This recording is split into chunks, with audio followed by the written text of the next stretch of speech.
40 বছৰ ধৰি ৰেডিঅ'ৰ প্ৰেমত বন্দী নাৰায়ণপুৰৰ এজন ব্যক্তি।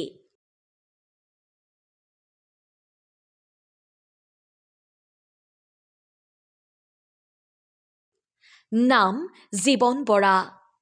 ঘৰ 2 নং ৰঙতিৰ মিছামৰাত। তিনিআলিৰ চুকত 73 বছৰীয়া ব্যক্তিগৰাকীৰ আছে এখন গেলামালৰ দোকান। ৰেডিঅ'টোকে সংগী কৰি দোকানখনত ব্যস্ত থাকে তেওঁ।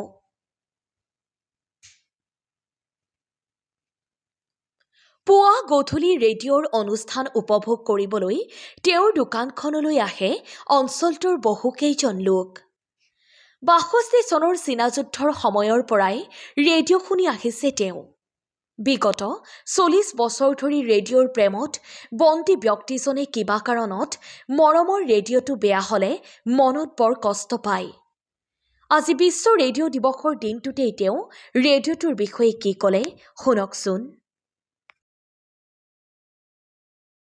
ৰেডিঅ' মোৰ প্ৰিয়। যেতিয়া মানে 62 চনত চাইনা যুদ্ধ আৰম্ভ হয়, সেই সময়ত আমাৰ ঘৰে ঘৰে ৰেডিঅ' নাই।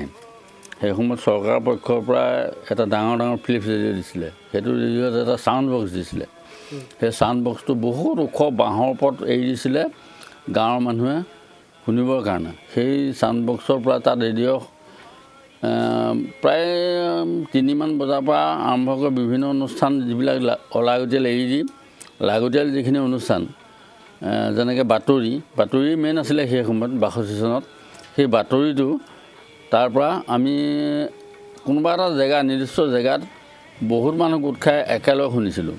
সেইটো টাইমত যেতিয়া চাইনা যুদ্ধ এদায় হ'ল, তাৰপিছতে সেইটো আমি শুনা নাই আৰু। সেই ৰেডিঅ' মানে পঞ্চায়ত পিছত যেতিয়া ৰেডিঅ' ওলায়, আমি নিজে এটা ফিলিপছ ৰেডিঅ' কিনি আনিছোঁ।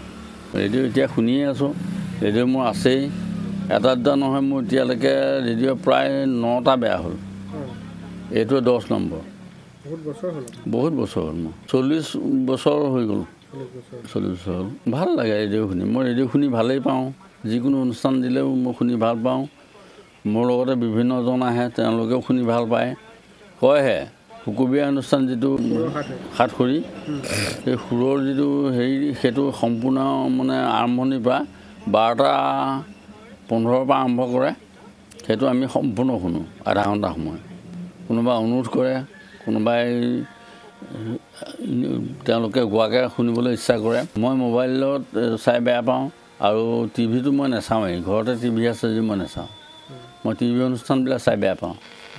কাৰণ কাণেৰে শুনিলোঁ, মোৰ কিবা এটা কামো হৈ আছে আৰু মোৰ অন্যান্য মোৰ এতিয়া যিটো বয়স হ'ল, এতিয়া মোৰ 73 বছৰ বয়সতো মই সুন্দৰকৈ ৰেডিঅ'টোৱে শুনি থাকোঁ। তেওঁলোকে আহিলে এটা নতুন বস্তু দেখিছোঁ বুলি কয়, তেতিয়া মই নিজে কওঁ যে এই বস্তুটো তোমালোকে কিনি ল'বা।